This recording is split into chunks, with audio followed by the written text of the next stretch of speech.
¿Por qué propuse esta charla? Yo escuché por primera vez del padre Lofeudo en casa de Sor Emanuel Maillard, y ella contaba de un padre que andaba por Europa creando capillas de adoración perpetua, y en esa época la verdad es que no entendía, me pareció muy lindo, pero no entendía bien, digamos, de qué se trataba. Y bueno, después la Virgen me fue llevando a la Eucaristía, y me fue, digamos, me mostró que la presencia real de Jesús en la Eucaristía y me llamó a servir ahí. Y creo que de alguna forma, digamos, si nos fijamos, estamos todos llamados por ahí.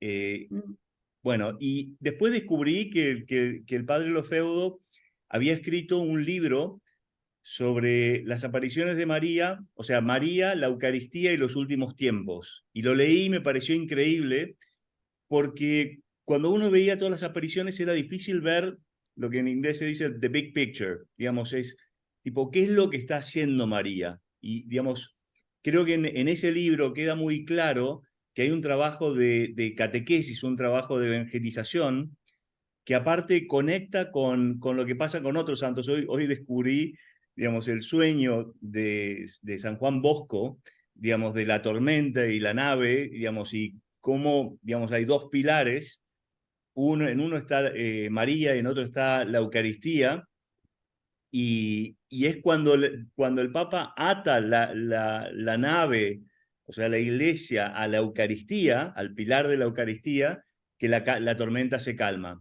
Eh, entonces, nada, me pareció digamos, dado que hubo un cambio de vientos, hubo un cambio que implicó que esta flotilla vaya para otro lugar, y que va para los lugares de las apariciones marianas, y son apariciones marianas llenas de significado, y como muestra el padre Lofeudo en el libro, todas tienen un componente eucarístico importante, y la Eucaristía, la presencia de Jesús en la Eucaristía es tan importante para estos tiempos. Me pareció que sería bueno invitarlo al padre Lofeudo para que nos dé una visión de cómo se conectan las apariciones marianas, la adoración eucarística y estos tiempos que estamos viviendo. Entonces, padre, digamos, esa es la invitación, digamos, no sé si quiere comentar desde ahí un poco, digamos, seguro que puede hablar horas sobre esto, pero si puede hablar un rato, contarnos, y de ahí podemos tener tal vez un diálogo abierto. Con mucho gusto. Bueno, vamos ante todo a pedir al Señor que nos ilumine. En Sí. el nombre del Padre, y del Hijo, y del Espíritu Santo. Amén. Señor, te pedimos, sopla sobre nosotros tu Espíritu. El Santo Espíritu, que es luz, que es bondad, que es gracia. Ven, Espíritu Santo, Padre las gracias, Padre los pobres. Ven a nuestra indigencia, quita todas las nubes de las preocupaciones, del error, de la confusión. Ilumina nuestras mentes, da fuego a nuestro corazón. Ven, Espíritu Santo, en el nombre de Jesús y por María. Gloria al Padre, y al Hijo, y al Espíritu Santo. Amén. Siempre por los siglos de los siglos. Amén. Muy bien, muy bien. Ahora hablo, ¿eh? Así que tomo yo diría, a ver, el monopolio. Va. Me han provocado, así que bueno. Bueno, ustedes van a hacer una peregrinación, que es un viaje por el tiempo, siguiendo las trazas del cielo, ¿no? Que ha dejado el cielo en determinados lugares, que los ha privilegiado. Y ese viaje no es como otros viajes, porque van a participar de un tiempo que no es el de la común historia humana, sino nada menos que la eternidad, porque es la divinidad que se hace presente, como digo, en lugares privilegiados por Dios. Por eso peregrinamos nosotros a ciertos lugares. ¿Por qué? Porque fueron escogidos por Dios para que la Santísima Virgen, sobre todo ella, ¿no?, se apareciese, sabiendo que donde vamos hay una presencia suya. Lo van a notar, estarán, por ejemplo, en un lugar muy especial en Garabandal, son los pinos. ahí van a encontrar una presencia de la Virgen, seguramente. En la Capeliña, en Fátima, sin lugar a dudas, donde ella se apareció. En Lourdes, en la gruta, y no solo. El lugar al que se peregrina es el del encuentro que el cielo prepara para nosotros. Lo prepara en la tierra para derramar las gracias, y esas gracias debemos recogerlas. Es decir, siempre la gracia es don, pero supone una conquista. Dios hace el 99,9% y a nosotros nos toca el 0,1%, ¿no? Recoger eso, conquistar esas gracias, estar preparados para esas gracias, para recibirlas. Por eso aconsejo que vayan con las alforjas vacías. ¿Qué quiero decir esto? Sin expectativas, en total abandono. Y que respetando los momentos comunes que van a tener seguramente, no olviden de tener sus momentos aislados de los demás. Porque Dios habla en el silencio, en el recogimiento habla la persona. Es decir, tener todos los momentos, estamos con los grupos, fantástico, pero que haya momentos de pequeña soledad, para decirlo así, ¿no? Y esta peregrinación que emprenden, estos son consejos, ¿no? Debe provocar la otra peregrinación, que es la peregrinación interior, ese viaje a lo profundo del corazón, donde nos quiere encontrar nuestra Madre, donde nos quiere encontrar nuestro Señor. Así que, bueno, creo que, como me decían, van a ir a Fátima, Garabandal, a Lourdes. No sé si agregaron Notre Dame d'Ilo, lo recomiendo, pero tampoco se puede ir a muchos lugares. Es mejor concentrarse. Ahora, mucho hay que decir de cada lugar. Como decías bien, Ignacio, yo veo un común denominador, además de todos ellos que fue la Santísima Virgen quien nos vino a visitar y en todos nos pidió conversión a Dios, claro está, ¿no? Eso es común a todos los lugares. Pero para mí, perdón, estoy un poco afónico. Para mí el común denominador es la Eucaristía.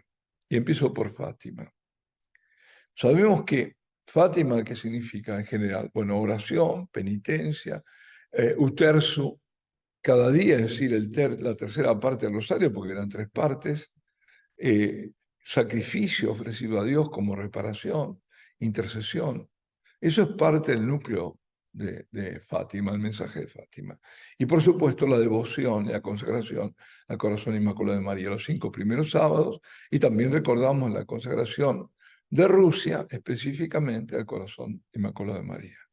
Pero no es todo, porque hay una parte importante que es la que se deja de lado generalmente, y es este mensaje eucarístico de Fátima.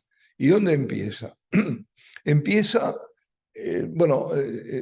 Lucia no sabe muy bien si fue un año o 2 antes, digamos 1916, antes de que apareciese la Virgen. Se les aparece el ángel, ¿no? Son las primeras apariciones del ángel de la paz o ángel de Portugal. Y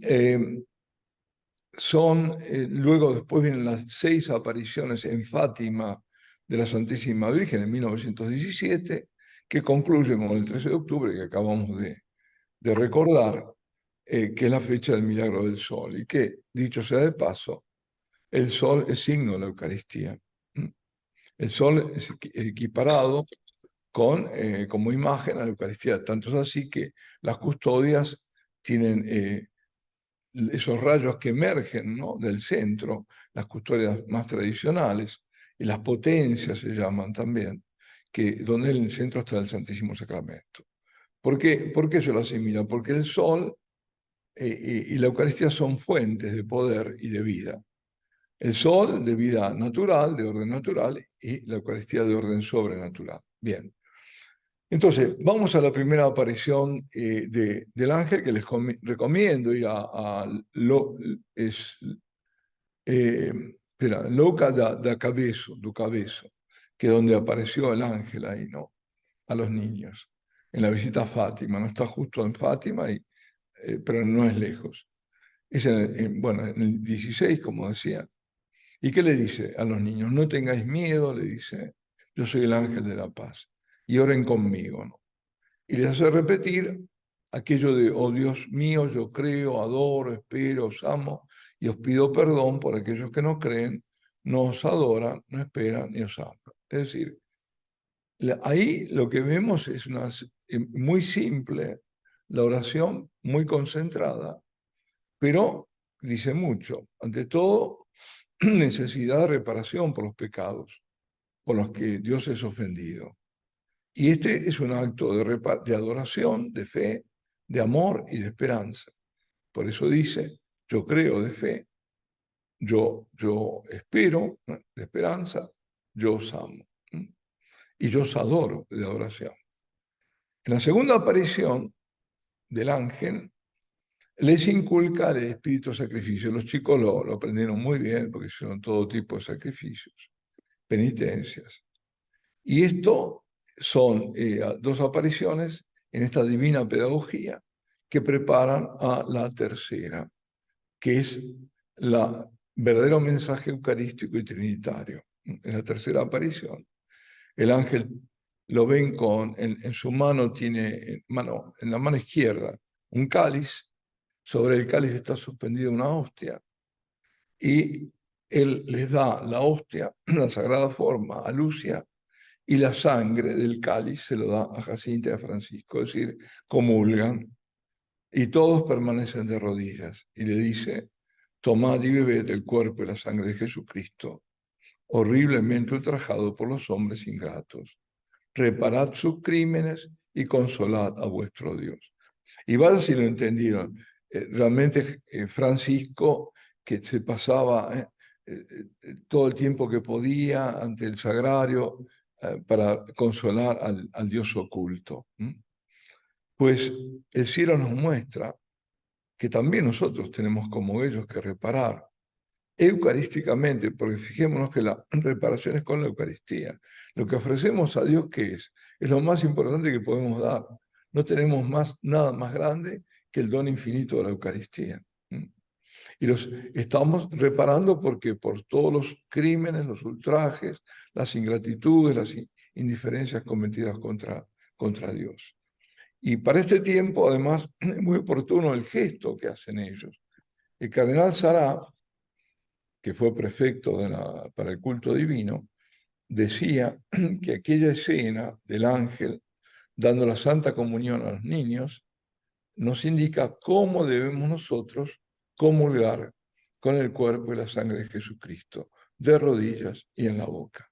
Y también para eso será ejemplar Garabandal, cuando las niñas recibían del ángel la comunión cuando el sacerdote no podía llegar a Garabandal porque vivía abajo, en Cosío, ¿no? Estaba la parroquia abajo, entonces tenía que subir al lomo de burro allá a Garabandal. Bien. Ahora, les enseña una oración que es fundamental. Santísima Trinidad, Padre, Hijo y Espíritu Santo, os adoro profundamente y os ofrezco el preciosísimo cuerpo, sangre, alma y divinidad de Jesucristo, presente en todos los sagrarios de la tierra. En reparación ofrece ¿qué? La Eucaristía, que está presente en todos los sagrarios. ¿Y para qué lo ofrece? En reparación. Es ofrecida en reparación por los ultrajes, los sacrilegios e indiferencias con que él es ofendido. Y por medio de los infinitos méritos de su sacratísimo corazón y del corazón inmaculado de María, os ruego la conversión de los pobres pecadores. Hay dos partes entonces. Una parte es la de reparación, que eso es lo que exige la justicia de Dios, el hecho que Dios es infinitamente santo, y esa santidad exige esa reparación. Y por otro lado, no se queda en la reparación sola, que está reparando y ya está, sino que intercede por los pobres pecadores, por aquellos que están cometiendo sus sacrilegios, esos ultrajes, esas indiferencias. Y es eso que es lo que exige, es la misericordia de Dios. Dios quiere que todos los hombres se salven. Aún aquellos blasfemos, aquellos apóstatas, aquellos que ultrajan, aquellos satanistas incluso que se roban la Eucaristía para profanarla, para hacer barbaridades, también eso Dios quiere que se salve. Es increíble hasta dónde llega, ¿no? El infinito amor y misericordia de Dios. Yo haría un hincapié en algo, ¿no? Nosotros decimos, bueno, hacemos ultrajes sacrilegio, puede que sí. Dentro de la iglesia seguramente, pero a veces no es eso, sino la indiferencia ante la Eucaristía, que ofende profundamente a Dios. El trato que le damos a la Eucaristía, me refiero dentro de la iglesia, ¿no? Fijémonos esto de ofrecer la Eucaristía, qué importante es. Es el ofrecimiento, el sacrificio del Hijo a la Santísima Trinidad, en reparación. No hay nada más grande que podamos ofrecer. Y eso se conecta con aquello otro que viene a través de las revelaciones a Santa Faustina Kowalska, ¿no? Donde hace eco a Fátima y casi, bueno, en tiempo, es luego, pero más o menos contemporáneo, donde decimos, Padre eterno, os ofrezco, aquí es al Padre, ¿no? Os ofrezco la Eucaristía, os ofrezco el cuerpo, la sangre, el alma, la divinidad de vuestro amadísimo Hijo, nuestro Señor Jesucristo, como propiciación de nuestros pecados y los del mundo entero. Es decir, nosotros ofrecemos al Señor en su sacrificio, en la Eucaristía, para conseguir la benevolencia, la propiciación de Dios hacia nosotros. Así que hay una íntima relación entre el misterio de la Santísima Trinidad y el misterio de la Sagrada Eucaristía. Y todo bautizado, ¿por qué puede participar? Porque hay un sacerdocio bautismal, es decir, que te permite a todos bautizados ofrecer a Dios, hacer ofrecimientos. Por eso se puede ofrecer también los propios dolores, los propios sufrimientos, que es algo que no se hace, que nos quedamos con el dolor a veces, ¿no? Nos cerramos en el dolor y no somos capaces de darlo, entregarlo, unirlo al sacrificio de Cristo. Porque podemos hacer eso y eso tiene un valor tan grande o más a veces que otras oraciones. Entonces, se hace presente que Él está en todos los sagrados de la tierra. Y repito que ahí también en ese momento se postran, ese gesto de postración se pone de manifiesto del ángel, de los niños, ante la presencia del cuerpo en la sagrada hostia y de la sangre de Cristo en el cáliz. Pues bien, esta adoración eucarística además nos está mostrando que es una adoración trinitaria. Y esa adoración, como digo, como acto de justicia y como también pedido de misericordia. Además de esto, en Fátima hay otro también, también a veces pasa desapercibido. En todas las apariciones la Virgen abrió las manos y para mostrar algo. Y se vio una luz. Y esa luz, en la primera aparición, que es el 13 de mayo de 1917, cuando ella abre sus manos, los pastorcitos se ven envueltos en una luz sobrenatural que entienden que es Dios. Lucia dirá, sabíamos de alguna forma que esa luz era Dios y podíamos vernos abrazados por ella. Y tuvieron un impulso interior, caen de rodillas, lo cuenta ella, y dicen, oh Santísima Trinidad, te adoramos. Mi Dios, te amo en el Santísimo Sacramento. Fijémonos, es todo esto el Espíritu Santo que confiesa lo más importante de todo. Porque uno diría, bueno, pero me parecería que no viene a cuento. Sí, viene a cuento. Porque la Eucaristía es lo más importante. Es que sin Eucaristía no hay nada, no hay iglesia, no hay nada, absolutamente. Es el centro de todo. Es donde parte todo y donde todo debe llegar. Y por eso la adoración, como decía el Santo Padre Benedicto, no es un lujo, sino una prioridad. Yo me atrevo a decir una necesidad. Luego, aparte de las 7 apariciones que tiene en Fátima, los niños, se le vuelve a aparecer a la Virgen y el niño a Lucia en 1926-27 en Pontevedra y 1929 en Tui, si no me equivoco. Y ahí en Tui ella ve tiene una representación del misterio de la Santísima Trinidad. Y atención, porque era creo que un Jueves Santo, estaba ella haciendo la hora santa en ese momento, cuando tiene esa visión, de 23 a 24, ¿no? Del jueves de las 11 de la noche a la medianoche. Y ahí ve el misterio de la Santísima Trinidad, todo se une, el sacrificio redentor de la cruz, el sacrificio de la misa, la presencia de María como corredentora, aunque no está dicho así, pero es evidente, con su inmaculado corazón al pie de la cruz.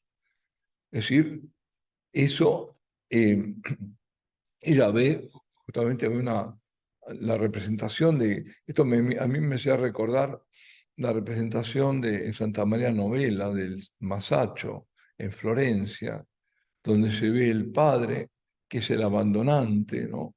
Que está entregando el hijo, está el Espíritu Santo sale del padre al hijo, y el hijo que es el abandonado. Esa es la pasión de Cristo, pero Dios Padre que nos da al hijo, ¿no? Y bueno, ella ve que las figuras son más luminosas que la propia cruz, y algo más abajo del pecho de Cristo crucificado, suspendido en el aire, un gran cáliz y una hostia. Y por esa hostia, de esa hostia cuela la sangre que cae del rostro y de la herida del costado, y las gotas de sangre se deslizan por la hostia y son recogidas en el cáliz. Es decir, es toda la pasión de Cristo, ¿eh? Y bajo la cruz está la Virgen sosteniendo en su mano su corazón, que está coronado de espinas y en llamas. Y hay una inscripción dice Lucia, como si fuera agua cristalina que se escurre sobre el altar, que decía gracia y misericordia. Es decir, el sacrificio de Cristo en la cruz, que es perpetuado y actualizado en cada misa, emerge toda la gracia y la misericordia de Dios, ¿no?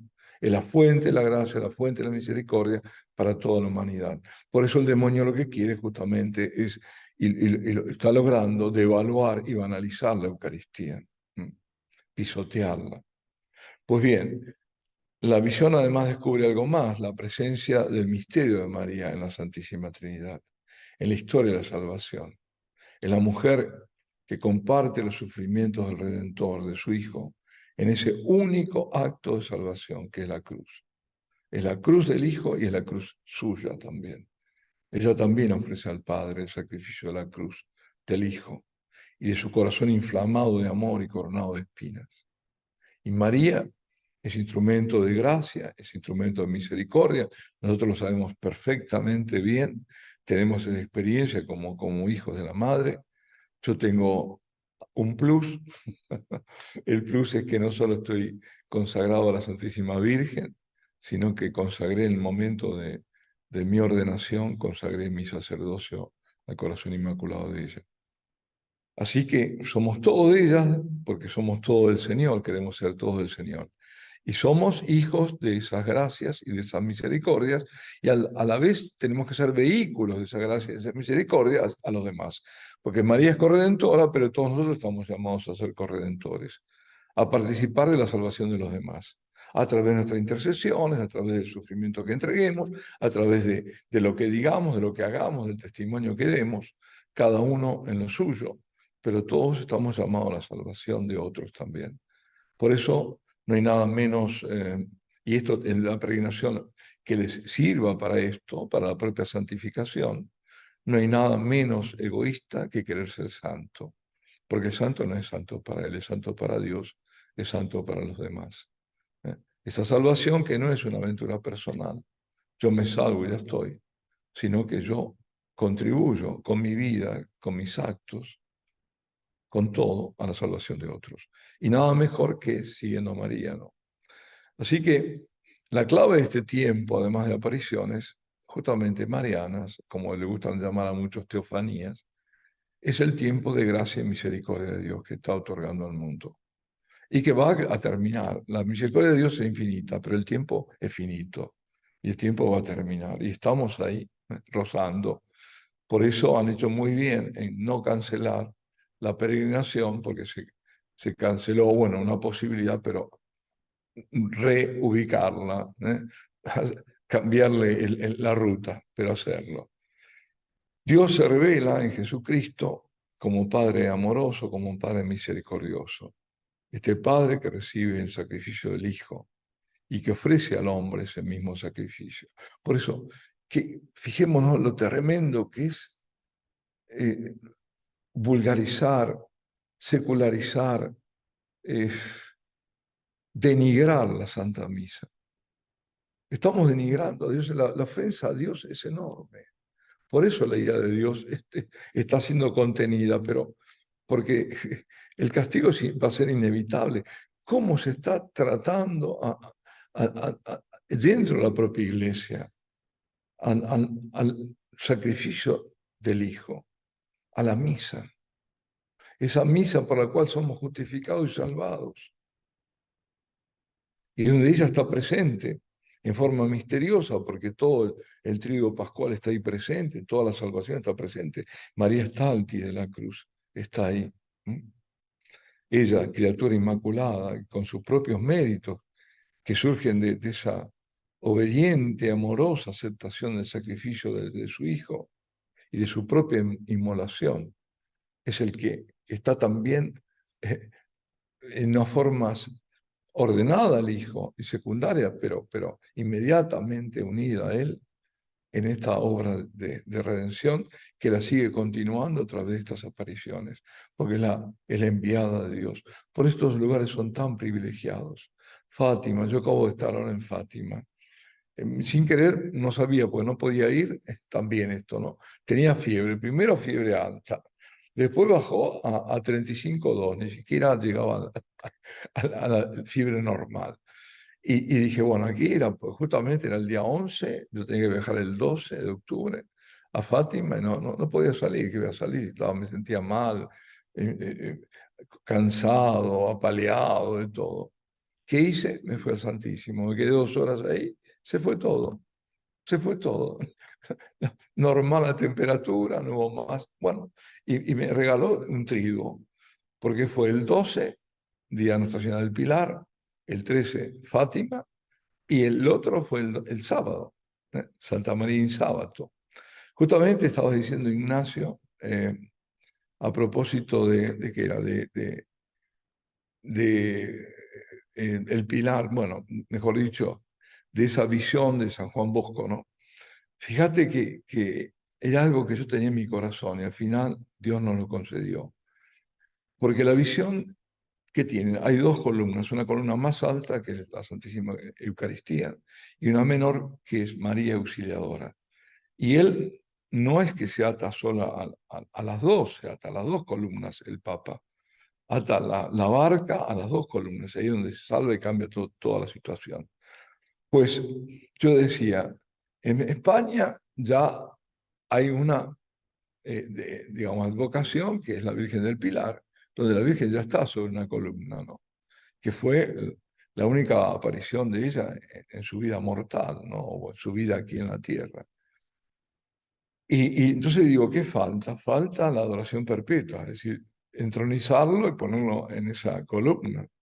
Y lo logramos en Zaragoza. Justamente la Capilla de Adoración Perpetua, si pueden ir, no sé si irán a Zaragoza, pero si van, la van a encontrar en la Plaza del Aseo. Seo es la catedral. La Plaza del Aseo está entre la Basílica del Pilar y la Catedral o Seo. Ahí está la adoración. Bueno, vamos ahora a Garabandal. El primer mensaje es del 18 de octubre del año 61. Curiosamente, fijaos que, o fíjense, perdón, yo hablo, no sé en qué hablo, sin español, no, me olvido del argentino. Fíjense lo siguiente, la Virgen había dicho que en el año 60 tenía que darse a conocer el secreto, y no fue, de Fátima, la tercera parte del secreto, y no fue dado. Por lo tanto, no es dado, entonces, ¿qué hace? Aparece en Garabandal al año siguiente. El 18 de octubre del 61 dice: tenemos que hacer muchos sacrificios, mucha penitencia, visitar al Santísimo, pero antes tenemos que ser muy buenos. Y si no lo hacemos, nos vendrá un castigo. Ya se está llenando la copa y si no cambiamos, nos vendrá un castigo muy grande. Bueno, ¿la copa cuál es? Es la copa de la ira de Dios. Es eso. Dios está muy ofendido. Ya lo había dicho al finalizar en el 17 la Virgen en Fátima, dejen de ofender a Dios, que está muy ofendido. Y una de las cosas que más ofendían a Dios, decía Jacinta, era todo lo relacionado al sexo, el pecado de la carne, que ella ni sabía, pobrecita, qué era eso, ¿no? Pero es eso lo que le había dicho la Virgen. Y de esto estamos ya, esto es peor que Sodoma y Gomorra. Pues bien, entonces aparece y dice esto, y de nuevo la centralidad en la Eucaristía. Tenemos que visitar el Santísimo, tenemos que hacer muchos sacrificios, mucha penitencia, lo que venía ya diciendo en Fátima. Ya en Fátima pedía eso. La humanidad ya estaba yendo muy mal y claro, en el 61 estaba peor todavía. No hablemos de hoy, más de 50 años después, ¿no? Que vemos cómo esas grietas que separaban el mundo de Dios se volvieron abismos. Estamos metidos en un diluvio de apostasía, estamos inmersos en la apostasía. Y además está desapareciendo el enfriamiento a la caridad, como se decía, uno de los signos, ¿no? Antes de la venida de Cristo. Los cristianos que están siendo perseguidos en muchos lugares.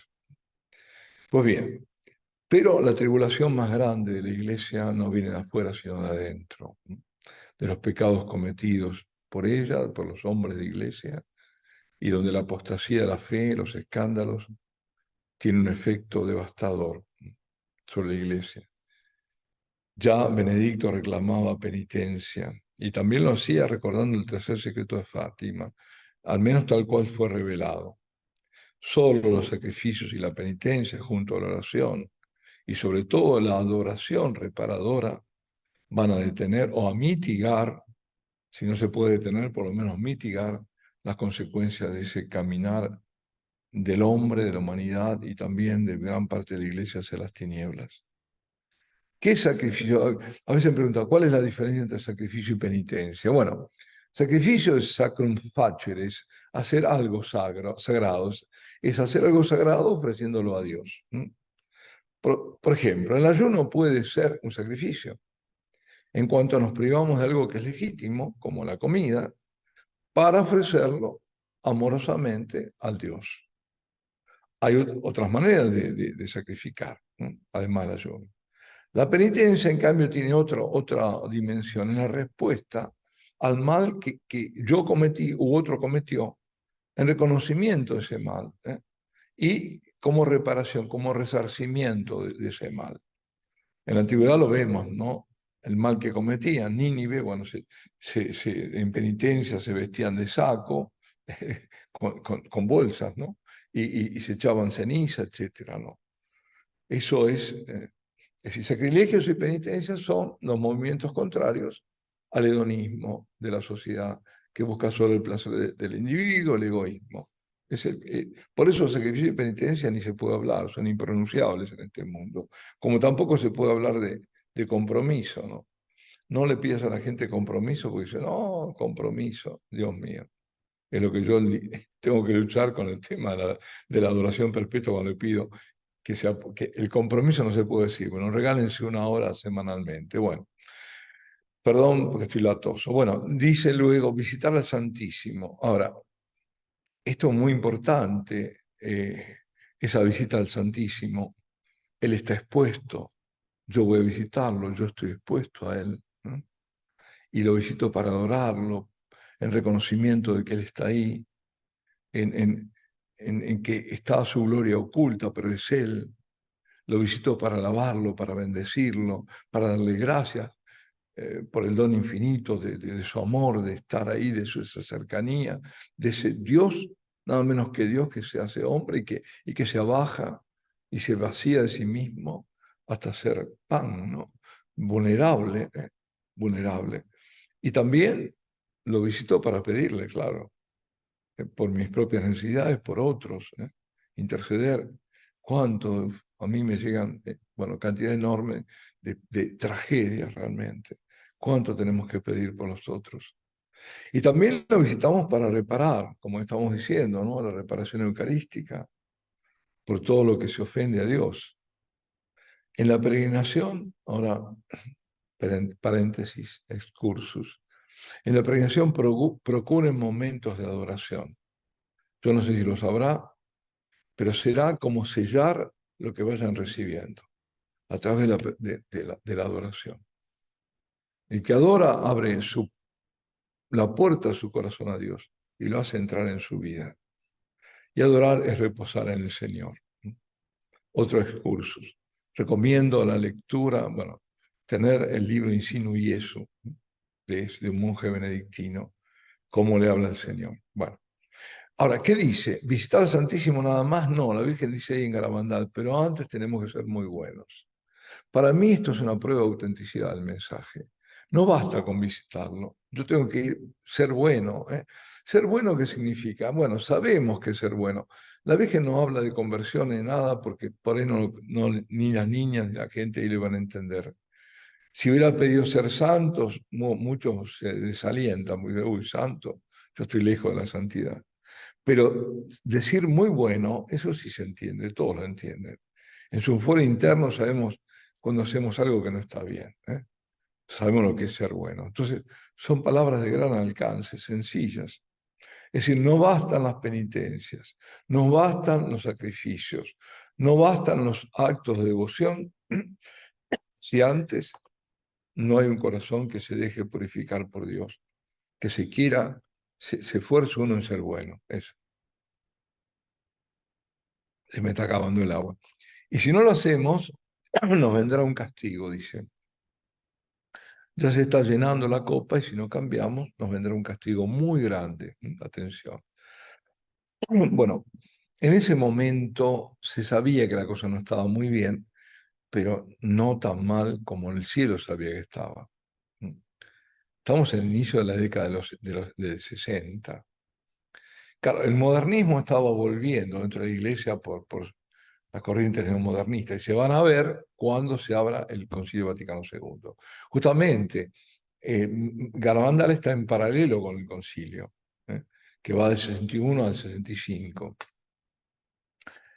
Ese modernismo dicho por San Pío X, que es el compendio de todas las herejías, que pone en duda todas las verdades de la fe, la moral, todo, corroe la sana doctrina, la iglesia, profana la liturgia, por ahí empiezan, la devastación litúrgica, banalizan sobre todo la Eucaristía. Por eso volvemos. La Virgen insiste y todo esto está centrado en la Eucaristía. Hay que descubrirlo simplemente. Cuando se ataca la Eucaristía, se ataca la vida espiritual de la iglesia, se ataca todo, se ataca la misión de la iglesia, se ataca a la iglesia en su corazón. Y es posible identificar entonces aquellos años, el nacimiento al menos, el recrudecimiento de esta apostasía en la cual estamos inmersos. Pues viene luego, como no se da a conocer ese mensaje, no hay recepción, tampoco de parte de la iglesia, estudian, pero están ahí, no quieren saber, ya hay un espíritu de no aceptación. Viene el mensaje del 18 de junio del 65. Dice, como no se ha cumplido, no se ha hecho a conocer mi mensaje del 18 de octubre, os diré que este es el último aviso, ¿no? O este es el último mensaje. Antes la copa se estaba llenando, ahora está rebosando. Y acá, ojo, esto fue lo que de ningún modo fue aceptado. Los sacerdotes, obispos y cardenales van muchos, no algunos, van muchos por el camino a la perdición. Y con ellos iban muchas más almas. ¿A dónde? Al infierno.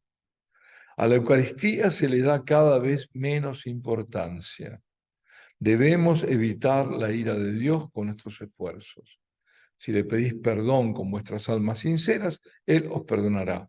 Yo, vuestra madre, por intercesión, dice, en realidad ahí está un error, es mediación, ¿no? Del Arcángel San Miguel os quiero decir que estáis en los últimos avisos. Os quiero mucho y no quiero vuestra condenación. Pedidnos sinceramente y nosotros os lo daremos. Debéis sacrificaros más, pensad en la pasión de Jesús.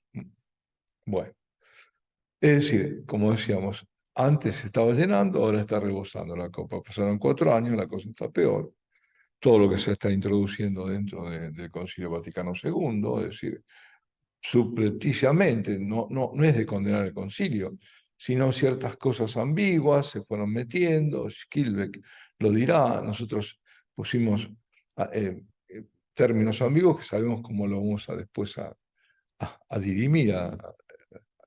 Así que estaban ya metidos, estaban minando, y de ahí salen distintas corrientes. Está esa corriente que habla siempre el espíritu del concilio y que es la que quiere esa nueva iglesia falsa, por supuesto. Ahora, los sacerdotes, obispos y cardenales van muchos por el camino a la perdición. Eso en ese momento no se veía. Y ahora uno que dice, son los escándalos financieros, escándalos sexuales. Sí, es parte, pero no es lo peor. No es lo peor. Lo peor es la apostasía. Lo peor es cuando se pierde la fe y cuando se lleva a otros a la pérdida de la fe o de la moral cristianas. Eso es lo peor. Eso es lo peor. Eso llevan al camino de la perdición y llevan a muchas más almas, ¿no? Pensemos además otra cosa. Apenas un par de años después de este mensaje, en Holanda, se publicaba el muy herético catecismo llamado Catecismo Holandés, que era, bueno, eran herejías tremendas que fue prohibido, claro, totalmente prohibido. Y ahí aparece una figura de los llamados, uy, se me escapa ahora, los llamados ministros de la Eucaristía, que no existen, ministros extraordinarios de la Eucaristía. Ministros de la Eucaristía solamente son los ministros del altar, ¿no? Sí, los sacerdotes, los diáconos. Pero estos hacían que incluso se celebrara misa. Imaginen qué misa puede celebrar un laico, ¿no? Bueno, así que estamos en esta situación tremenda eh, de, de, de, de, de apostasía, en fin, que nos lleva a esta actualidad. Entonces, no quiero agobiarlos, pero ¿qué tenemos que hacer? Bueno, recoger estas gracias, como decía antes, en estos lugares que son privilegiados, para la propia santificación, para poder después llevar a los demás lo que se ha recibido, de la forma que Dios disponga. Pero eso. Y no voy a hablar mucho más porque me estoy alargando, sino, bueno, podríamos hablar hasta el infinito sobre todo esto. Pero lo que quería decir es también, bueno, Lourdes tiene su dimensión también importante, eucarística.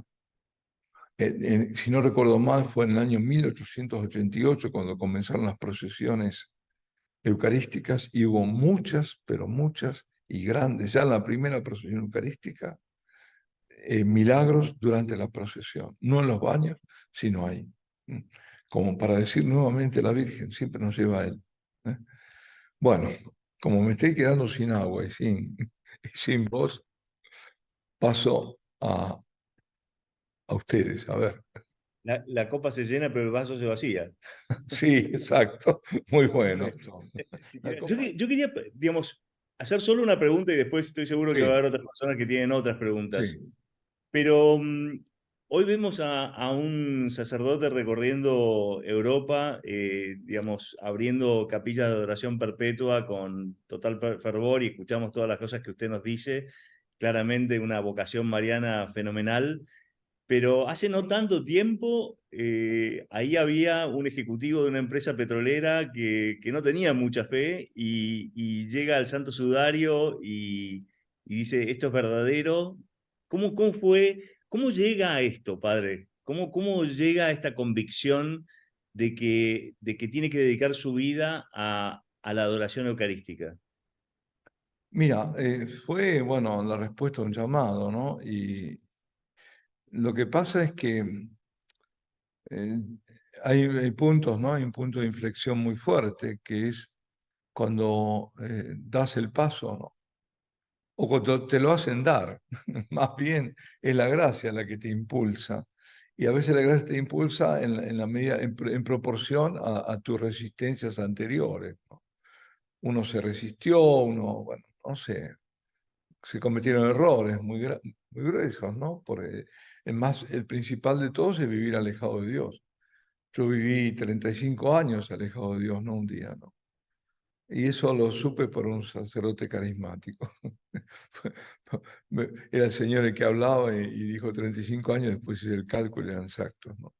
Pues fue bueno, lo tumbativo, para mí lo tumbativo fue Medjugorje. Yo me estaba acercando y además hubo dos momentos muy fuertes que fueron dos tiempos, claro, litúrgicos que son así, que eran dos cuaresmas, donde yo no sé cómo me estaba acercando, ni me daba cuenta. Me di cuenta cuando en la retrospectiva, cuando me miro hacia atrás. En aquel momento ni me daba cuenta lo que hacía. Yo iba, iba al Via Crucis, seguía, estaba ahí, absorbía lo que podía. ¿No? Yo que era un agnóstico, venía del agnosticismo. Ateísmo, digamos, práctico, porque nunca, nunca estuve en contra de Dios, nunca, nunca. Incluso en una época me peleé porque agarré trompadas, porque uno había ofendido a Jesucristo y yo no tenía, no iba ni pisaba la iglesia. Pero eso sí, ¿no? Respeto a Dios. Y después descubrí la Virgen, porque después empecé a ver en mis trajes que había estampas de la Virgen. Y yo ni me daba cuenta. Era ella la que estaba presente en mi vida siempre. Claro, hay una origen en todo esto. Después me enteré, mi madre me había consagrado en el vientre cuando estaba en gestación. Es para que naciera sano, qué sé yo, pero la Virgen tomó todo, ¿no? No solo tomó el cuerpo, sino tomó el espíritu, ¿no? Y a ella nadie se le escapa. Yo tardé mucho, pero bueno, yo vivía en Italia en aquella época, y ya digo, viví fuertemente esos dos tiempos cuaresmales y el tiempo pascual, la Pascua también. Estuve en la misa de Pascua de Resurrección y fue, bueno, para mí muy fuerte, ¿no? Una vigilia muy, muy fuerte. Y luego apareció la Virgen, como apareció en forma subliminal, delicadamente, como hace ella. Resulta que abrí el diario, que era el jornal, y aparecía en chiquito un aviso que decía, daba el mensaje del 25. Y eso apareció los días 27, después lo descubrí. Pero yo estaba leyendo el diario y miraba, justo me salía ahí, la mirada iba ahí. Es decir, como me llamó la atención, y me metía en una iglesia porque por ahí me gustaba, porque había paz, no sabía por qué, el Señor sí sabía por qué. Y encontraba el eco de Medjugorje, estaba en el metro, en el subte, en Milán, y alguien me daba una hojita sobre Medjugorje. Y así, yo no sabía ni dónde quedaba, ni cómo se pronunciaba, pero siempre desde el primer día creí. Solo me pasó lo mismo con otro lugar, solo. Hay dos lugares de apariciones marianas en las cuales creí absolutamente. Y el otro fue cuando en el diario La Razón de Buenos Aires, en los años 60, decía que en una aldea española aparecía la Virgen, en Garabandal. Y también, sin saber nada, creí que era verdad. Son dos lugares así, ¿eh? Después los demás no. Pero esos dos sí, total. Entonces, bueno, la cuestión es que después me mudo de ciudad. Vivía primero en Bérgamo, me paso perdón, en Verona, paso a Bérgamo. Y ahí vivía justo enfrente a un hospital, el Hospital Mayor. Y había un señor que llevaba el ambulatorio, las personas en una especie de minivan, ¿no? Y decía, ¿sabés que la Virgen aparece en Medjugorje? Y esa fue mi referencia, me acercaba a él, una vez que lo vi, que bajaba ahí con la gente y le pregunté si tenía algo de sobre Medjugorje y todos los meses me daba el eco de Medjugorje. Hasta que un día yo tenía programado irme de vacaciones a un lugar bien mundano y este me dice, ¿y usted qué espera para ir a Medjugorje? Y me cambió la vida, eso me cambió. Digo, bueno, yo quiero ir, porque sabía que él hacía peregrinaciones. Y le digo, voy pues en la suya, en la próxima. Dice, no, porque está todo lleno. Y bueno, será otra vez, será. Me lo encuentro a los pocos días en otro lugar, en la ciudad, y me dice, ¿usted todavía quiere ir a Medjugorje? Digo, sí. Dice, mira, había un señor que iba a ir y se desdijo, ¿no? Dice, queda un lugar, bueno, es para mí. Y de ahí tuve que ir, yo en ese momento era ingeniero consultor de una repartición de Naciones Unidas. Y tenía que ir por un proyecto desde Bérgamo pasando Torino, ¿no? Eran 250 kilómetros. Y voy y me dicen, no, mire, disculpe, no somos aptos para esto. Bueno, digo, ¿y ahora qué hago? Hacer otros 250 kilómetros, ya tenía la tarde, la tenía ya libre a partir de ese momento. Entonces digo, no, voy a la ciudad, a Torino, y lo primero que se me ocurre es ir a la catedral, al Domo. ¿Por qué? Porque antes había pensado que era un fraude lo de la Sábana Santa, y entonces digo, voy a ver qué pruebo, qué sé yo, me voy a probar yo, a ver qué pasa.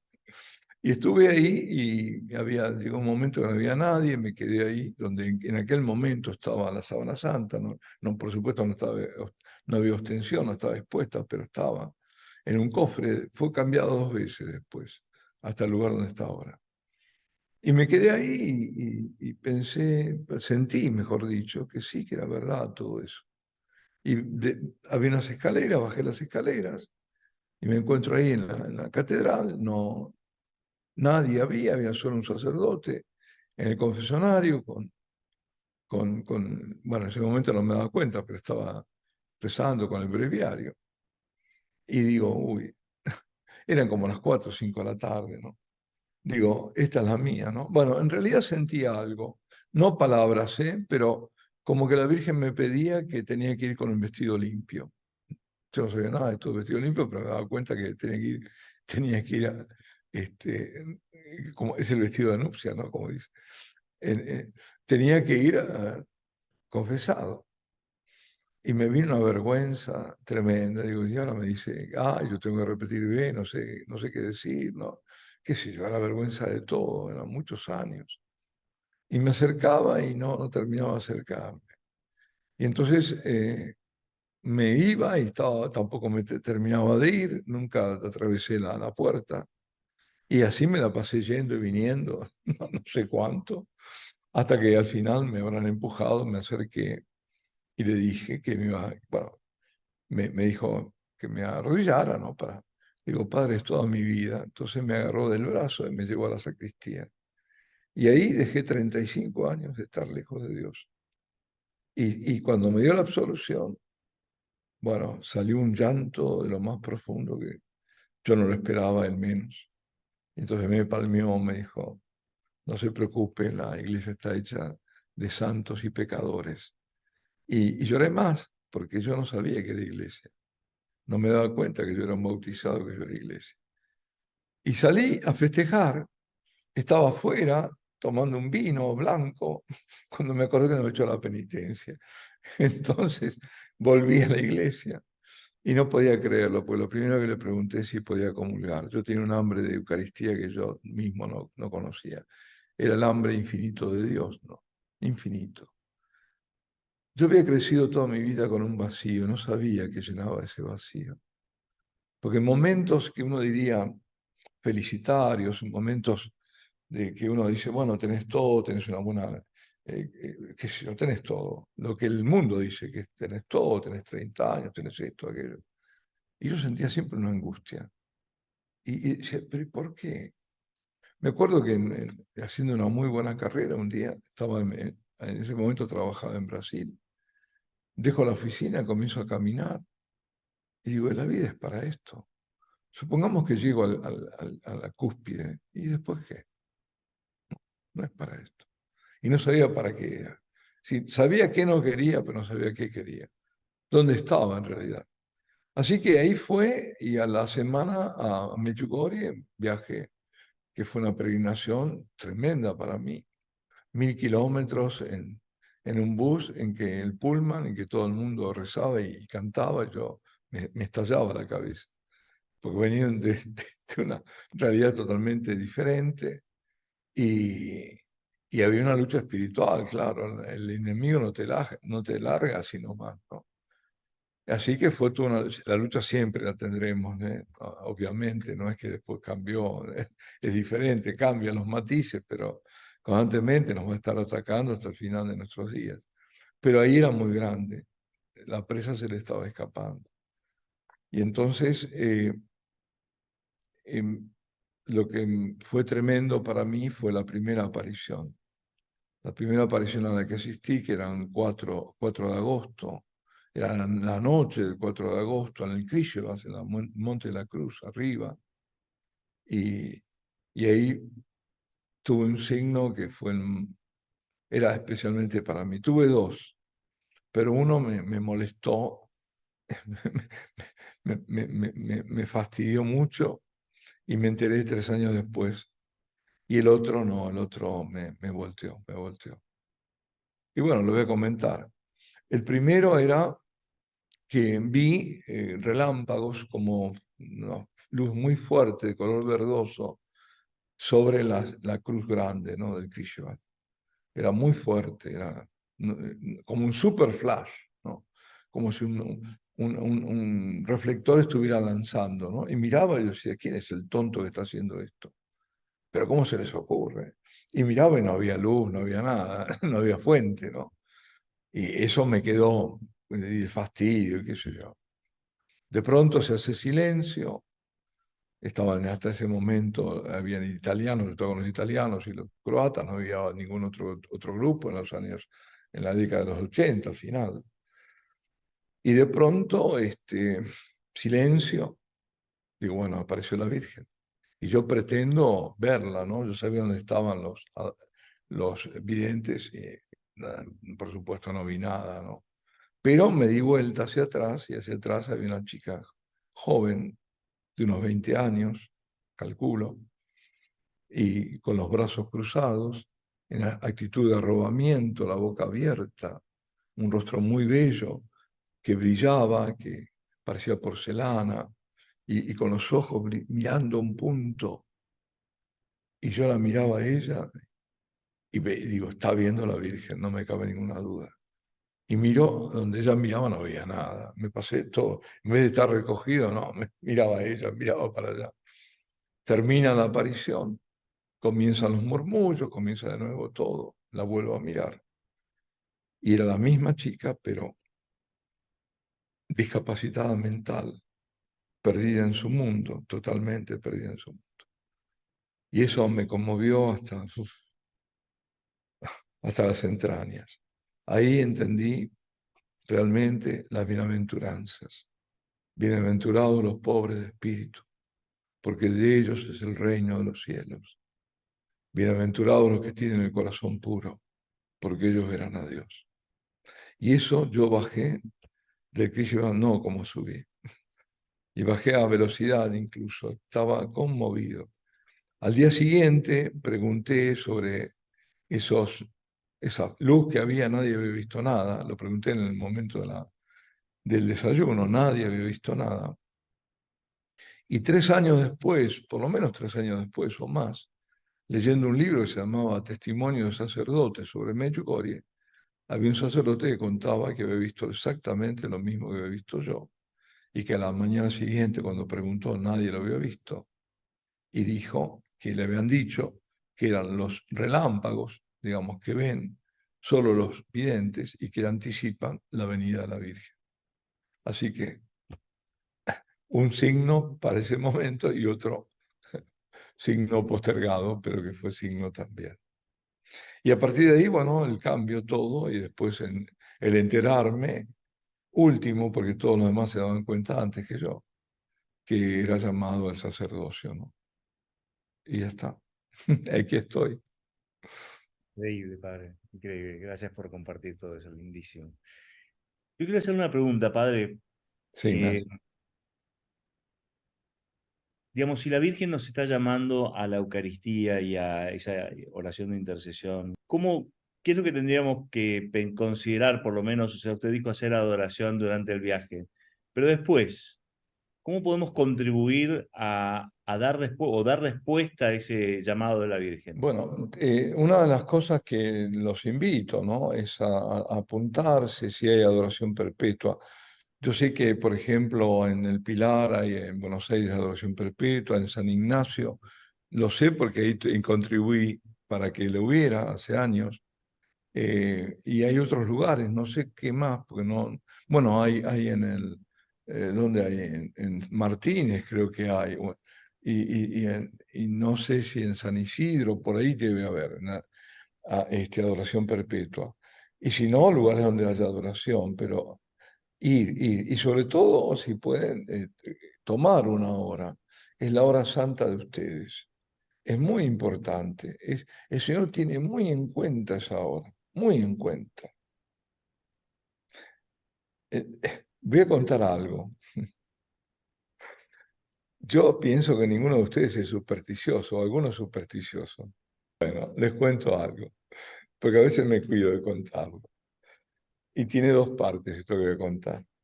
Resulta que en España, en la ciudad de Palencia, no Valencia, sino Palencia, había una adoradora, Marisol, una señora que tenía, eh, vivía sola y tenía siempre un poco la angustia, ¿no?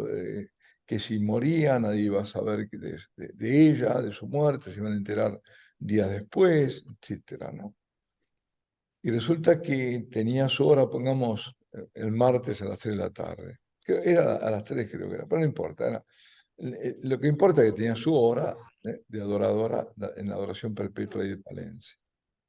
Y una señora amiga que ha sido enfermera tenía la misma hora. Ella también tenía la noche, pero tenía en el día esa hora. Y llega ella, eran tres en esa hora. Llega esta amiga, está ahí, se arrodilla, viene la otra, esta señora Marisol, y también está ahí, se escucha un ruido, y cree ella que se había caído el teléfono, el celular, el móvil, ¿no? Y no, era la otra, que estaba muerta, muerta, muerta en su hora santa. Es decir, mira si no tenía en cuenta el Señor, ¿no? Y esta justo se muere ante ella, la otra no llegó hasta la delicadeza, porque se muere, si a mí se me muere alguien al lado, bueno, pero esta ha sido enfermera, así que le pasó eso. Y resulta que en un aniversario en Austria, eh, era un aniversario de una capilla que habíamos abierto en Austria, me invitaron, estuve para el aniversario, y entonces empecé a contar esto, ¿no? Digo, yo pensé, si esto lo cuento en Italia, sonamos, porque la gente, los italianos son supersticiosos. Pero digo, aquí los austríacos, bueno, lo puedo contar. Lo conté, y lo contaba y todos sonreían. Y yo no me daba, digo, qué raro, sonríen todos. Y la que hacía intérprete, porque yo lo conté en inglés, y estaba la intérprete, que era la coordinadora general, que era, lo pasaba al alemán, me dice, padre, tengo que explicarle. Dice, ¿por qué se sonríen todos? Digo, no, ¿qué pasa? ¿Por qué? Dice, porque aquí pasó exactamente lo mismo. Digo, ¿cómo? Dice, era un señor, en este caso, que también vivía solo y pensaba qué iba a pasar, si iba a morir solo, qué sé yo. Y resulta que cuando terminó su hora, que vino el que los seguía, ¿no? Que era un médico, se murió. Se murió en los brazos del médico, después de haber hecho su hora santa. Digo, bueno, esto es para decir cómo tiene en cuenta, no porque te vas a morir, si vas a hacerla. Por eso digo, no lo digo. Sino cómo esa es importante, ese momento que tienes con él. Es todo tuyo y todo de él, y él te está esperando. Me decía, en México, México es muy especial, porque en México abrir una capilla de adoración perpetua es lo más fácil del mundo, yo creo. Se apuntan 700, 800 personas. Pero como a mí me ha pasado aquí en España, no aquí, yo no estoy en España, ahora estoy en Portugal, digo, cuando estaba en España, la primera que abrimos, la capilla fue en una zona que era imposible. Era una parroquia ínfima. Y entonces se le ocurrió al párroco que fuéramos casa por casa. Y fuimos casa por casa. Y así fue maravilloso porque fue evangelizar, la gente no sabía ni que existía esto. Y se apuntaron y así pudimos tener la adoración perpetua. Ya cumple ahora 20 años, ahora este mes, 20 años, ininterrumpidos, de un lugar que era imposible. Pues esto comentándolo yo en México, al párroco dice, porque, bueno, vayamos también casa por... No había ninguna necesidad. Y fuimos casa por casa. Y en un momento íbamos de dos en dos. En un momento dado, la señora que estaba conmigo se va a buscar a los hijos a la escuela y yo me quedo solo, llamo a una casa y sale una señora joven y entonces yo le explico para qué vengo. Y me dice, pase, pase. Entonces me cuenta, yo soy divorciada, soy profesora universitaria, tengo mi consultorio, tengo una sola hija a cargo, etcétera.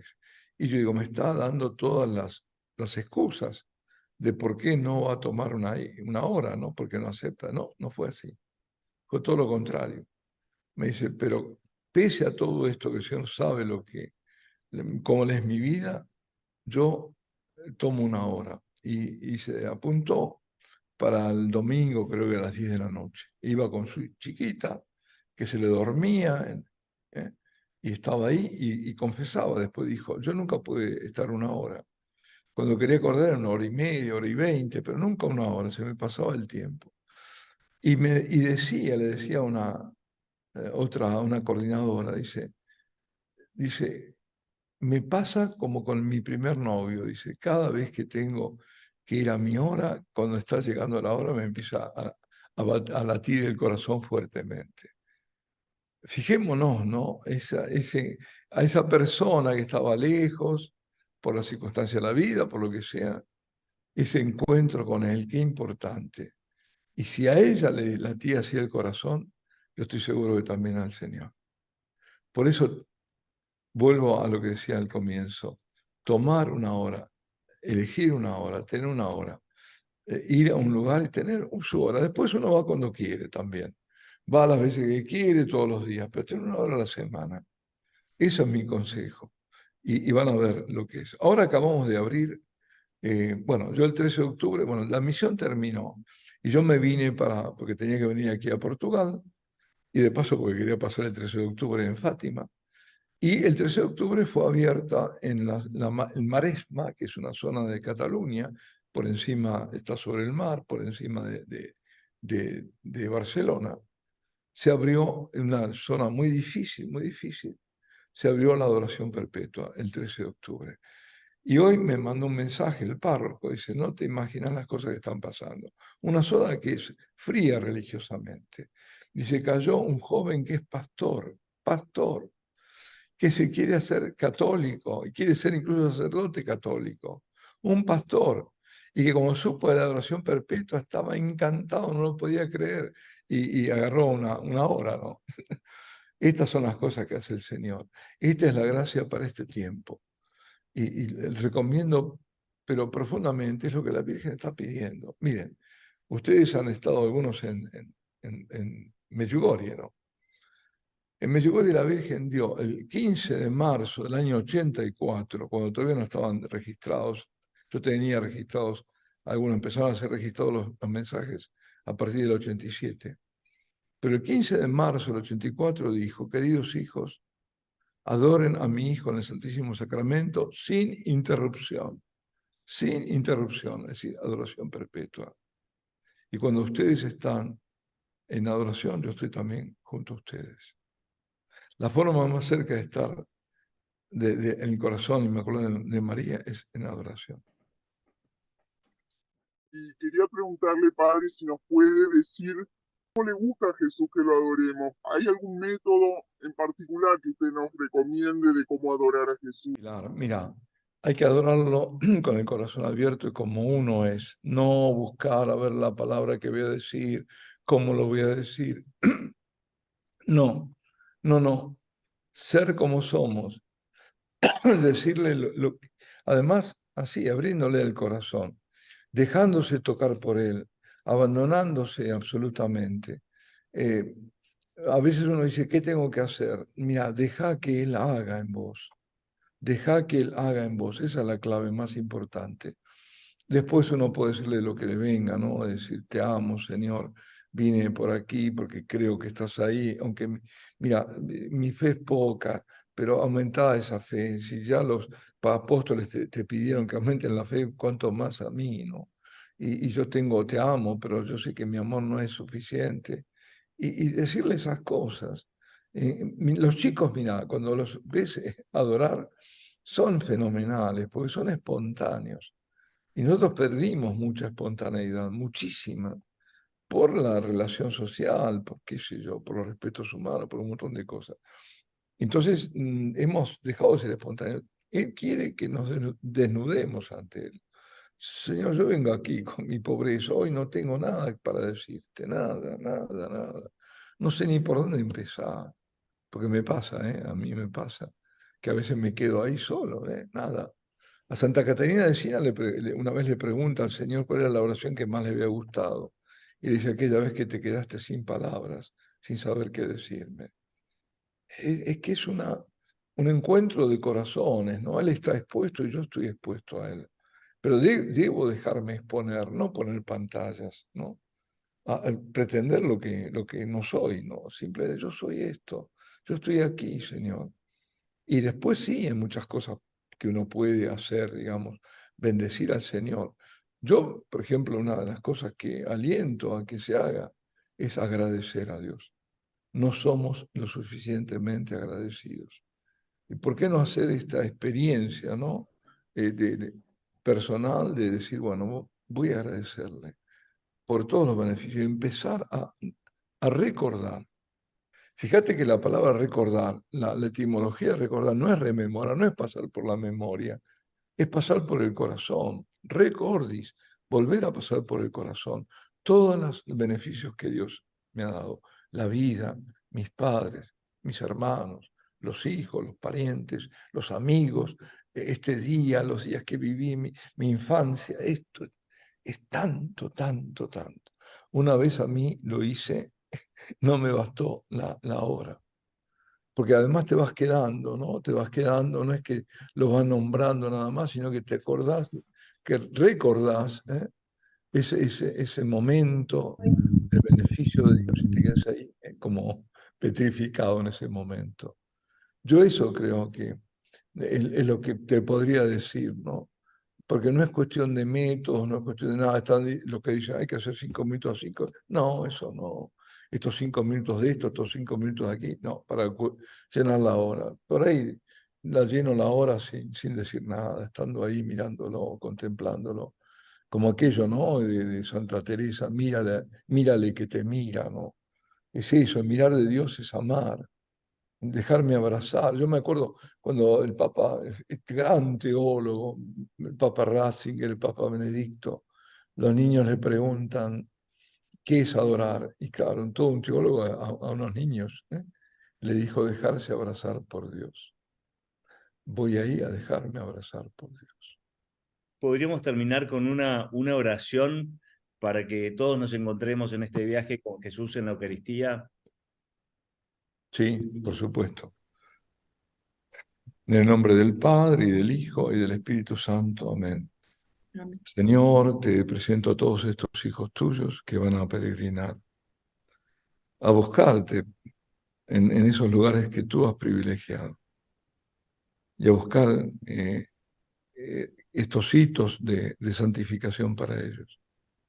Te los recomiendo especialmente, Señor, a cada uno de ellos, a sus familias y a todos los que ellos, a través de ellos, serán influenciados, tocados, que esa gracia que tú vas a derramar sobre ellos se derrame, se difunda a tantas otras almas.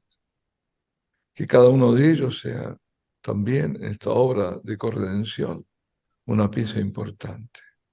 Tú has puesto en esos corazones el deseo de peregrinar a Tierra Santa primero y tú has cambiado el camino, el rumbo, pero la meta es la misma, porque la meta eres tú, Señor. Es tu madre y a través de tu madre eres tú. Te lo recomiendo, Señor, especialmente a cada uno. Invoco la protección y la intercesión de María Santísima y de San José sobre cada uno de ellos, sobre sus familias. Y a todos os bendigo en el nombre del Padre, y del Hijo, y del Espíritu Santo. Amén. Amén.